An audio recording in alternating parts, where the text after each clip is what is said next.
छत्र छाया में लेकर और भक्ति के नियमों का पालन करवाकर हमारे जीवन को सुरक्षित किया हुआ है। हमें भी चाहिए कि हम अपने बच्चों को भी इस राह पर चलाएं ताकि वो भी अपना जीवन धन्य बनाए।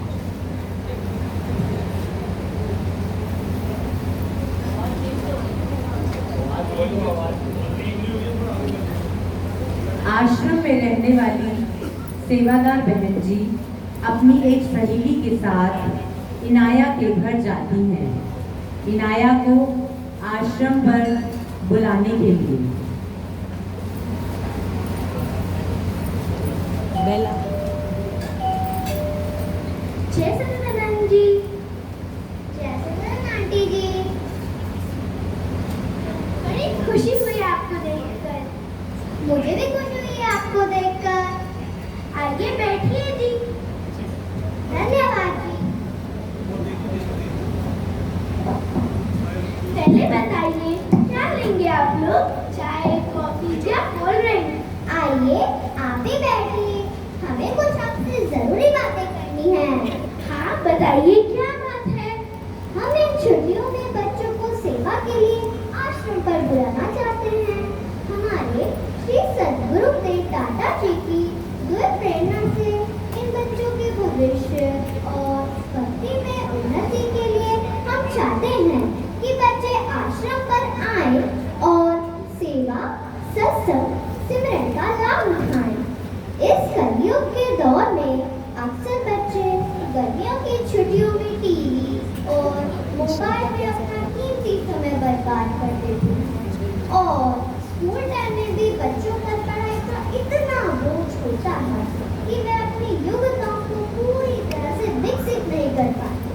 इसलिए हम बच्चों को 2-3 दिन के लिए आश्रम पर रखकर उन्हें भक्ति के नियमों से अवगत करवाएंगे और बहुत सी अच्छी बातें सिखाएंगे। हम चाहते हैं कि आपकी बेटी इनाया भी जरूर आए। अच्छा, तो आप इनाया के लिए आए हैं और आप इन्हें क्या क्या सिखाएंगे? बच्चों के शारीरिक, मानसिक, बौद्धिक व आत्मिक विकास हेतु यौगिक शिक्षा, आदर्श दिनचर्या और हंसते हंसते संस्कारिक जीवन जीने की कला सिखाई जाएगी। ये तो बहुत अच्छा तरीका है छुट्टियां मनाने का। मैं अभी इनाया को बुलाती हूँ। इनाया बेटा इधर आना। देखो कौन आए हैं। हाँ जी माँ आई। जैसे तो इनाया बेटा। जैसे तो दीदी। कैसे हो आप? बेटा देखो, दीदी और दिविशा स्पेशली तुमसे मिलने आए हैं। आश्रम में सभी बच्चे आ रहे हैं छुट्टियां मनाने। दिविशा भी जा रही है। तुम्हारा भी नाम लिखवा दे। ये तुम्हें बुलाने आए हैं। नहीं नहीं माँ, मुझे नहीं जाना। मेरी फ्रेंड भी एक बार गई थी। उसने मुझे बताया कि आश्रम में जल्दी उठना पड़ता है, लगता है गोली खाना पड़ता है, ना टीवी ना मोबाइल, कितना बोरिंग लगता होगा। इनाया एक मिनट यहाँ आओ। अच्छा बताओ, तुम अपनी गर्मियों की छुट्टियों में क्या करने वाली हो? गर्मियों की छुट्टियां तो एंजॉय करने के लिए होती है।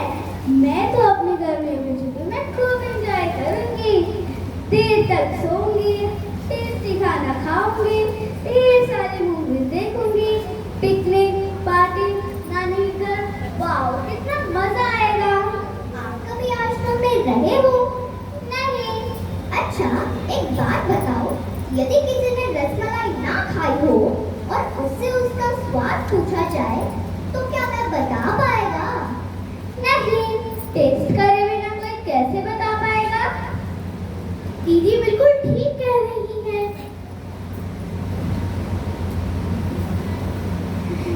नहीं माँ प्लीज, मुझे नहीं जाना। मैंने छुट्टियों के बहुत सारे प्लानिंग करके रखे हैं।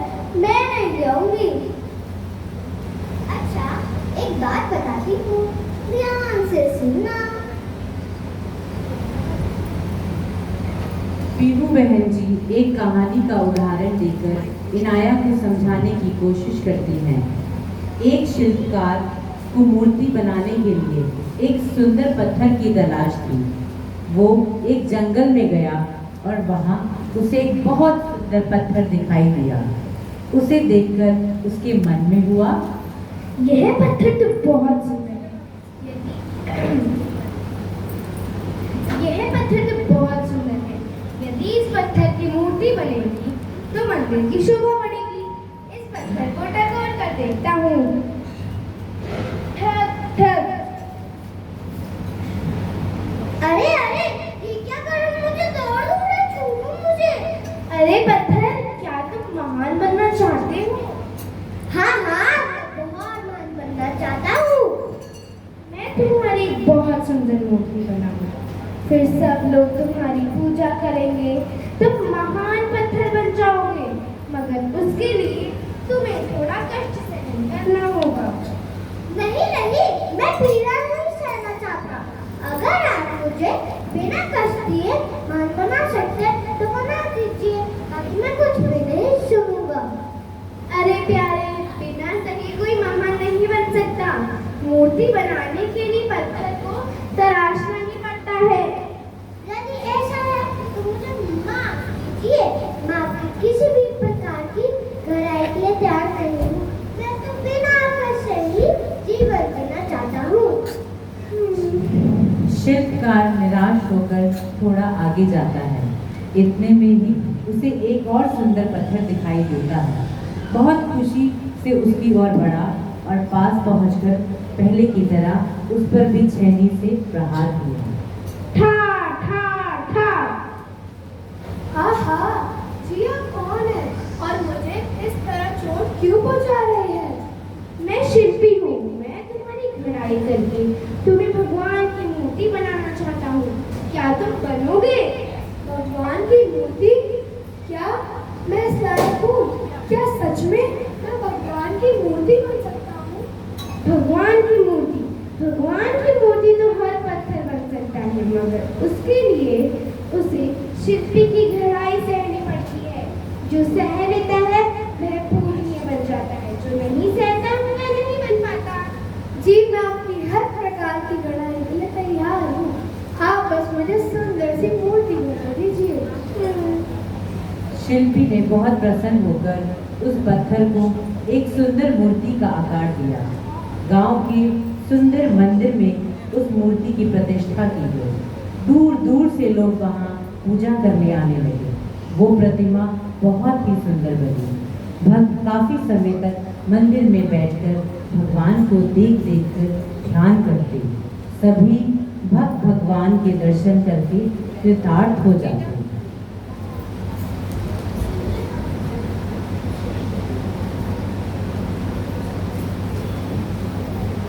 पुजारी जी, आपसे एक बात कहनी थी। जब हम पूजा करने आते हैं तो नारियल भी लेके आते हैं, मगर नारियल फोड़ने में बड़ी दिक्कत आती है। इसकी भी कोई व्यवस्था होता है तो बहुत ही अच्छा हो जाएगा। अब परेशान ना होइए, मैं जल्दी ही इसकी कुछ व्यवस्था करता हूँ। अगले दिन पुजारी जी नारियल फोड़ने के लिए पत्थर ढूंढने निकले। संयोग से उनकी नजर उसी कमजोर पत्थर पर गई। पुजारी जी उसको उठाकर उस मंदिर के कोने में रख दिया। मंदिर में खुद को पहुंचा देखकर पत्थर खुश होने लगा। मगर अगले दिन तो जैसे कि उस पर गाज गिर गई हो, क्योंकि जो भी भगत मंदिर में आए पहले तो उस पर नारियल फोड़े। सुबह से लेकर रात तक उस पर नारियल की मार पड़ने लगी। बेचारा पत्थर चीखता चिल्लाता रहता, पर कोई उसकी आवाज नहीं सुनता। एक दिन जब मंदिर में कोई नहीं था, तब वो थका हारा कमजोर पत्थर मूर्ति बने मजबूत पत्थर से रोते रोते बोला, भाई, तुम्हारा भाग्य तो कितना अच्छा है। लोग आते हैं, तुम्हें माला बनाते हैं, तुम्हारी पूजा भी करते हैं। मेरा भाग्य तो कितना बुरा है, सब मुझ पर नारियल फोड़ते हैं। तुम गलत सोच रहे हो। भाग्य नहीं, हमारा पुरुषार्थ ही हमारा भविष्य बनाता है। मूर्ति बनने का अवसर मुझसे पहले तुम्हारे पास आया था, परंतु तुमने उसे अपना आलस्यवश से इनकार कर जीवन में जिसे भी उन्नत होना है उसे कष्ट और प्रतीक्षा को सहनी ही पड़ती है। शिल्पी के प्रहार से कष्ट तो मुझे भी हुआ था, परंतु मुझे पता था कि शिल्पकार मेरी कढ़ाई मुझे मान बनाने के लिए कर रहा है। अगर मैं भी तुम्हारी तरह उस पर प्रतिकार करता तो मेरी भी आज वही दशा होगी जो आज तुम्हारी हो रही है। अब कमजोर पत्थर करता भी तो क्या करता, सब कुछ उसके हाथ से जा चुका था। इनाया, बताओ इस कहानी से आपको क्या सीख मिली? जिसे कुछ बनना होता है उसे कष्ट सहन करना पड़ता है, कहीं तो उस पत्थर की तरह ठोकरें खानी पड़ती है। बिल्कुल ठीक कहा तुमने इनाया। अब आपको कुछ समझ में आया। आश्रम में सेवा करने से इंसान की आंतरिक शक्तियां मजबूत बनती हैं। आपको मजबूत बनाने के लिए सुबह जल्दी उठना, सात्विक भोजन, आसन, प्राणायाम, सत्संग, ध्यान करवाया जाता है और यही सभी बच्चों के ऊपर भविष्य की नींव है। इन नियमों को जीवन में लाए बिना कोई भी महान नहीं बन सकता। ऊपर उठने के लिए मेहनत और परिश्रम करना पड़ता है, मगर नीचे गिरने के लिए क्या मेहनत करनी? कुछ नहीं। इनाया, अब आश्रम में आना या ना आना ये आपकी मर्जी है। इनाया, सत्संग आने के बाद ही मैं हर्षित पहला नंबर लाने लगी।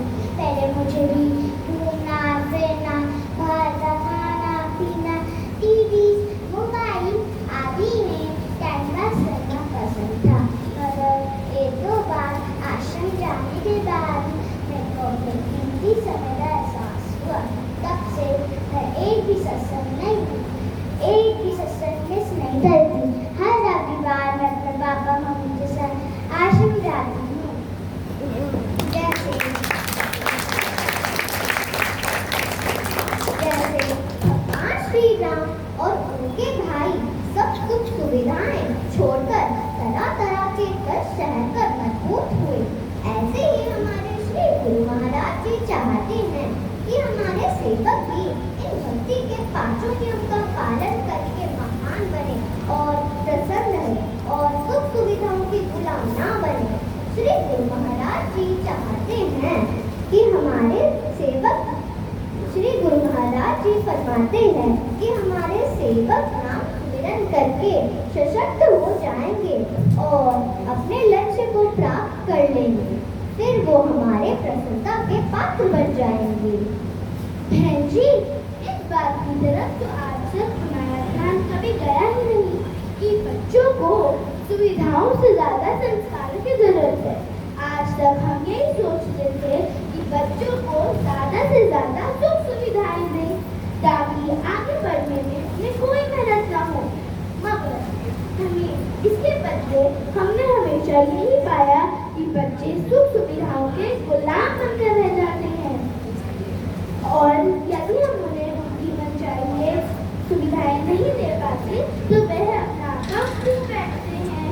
ये तो बाकी हुई बात है कि बच्चे सुख सुविधाएं बच्चों को गुलाम बना देती हैं। अब तो मुझे भी लगता है कि बच्चों को सत्संग में अपने साथ ही लाना चाहिए। मगर आप एक बार यहाँ से पूछ तो लीजिए। अब मुझे विश्वास है कि मेरी बेटी आश्रम जाने से मना नहीं करेगी। क्यों इनाया बेटा, तुम जाओगी ना आश्रम? हाँ माँ, मैं जरूर जाऊंगी आश्रम में। मुझे उस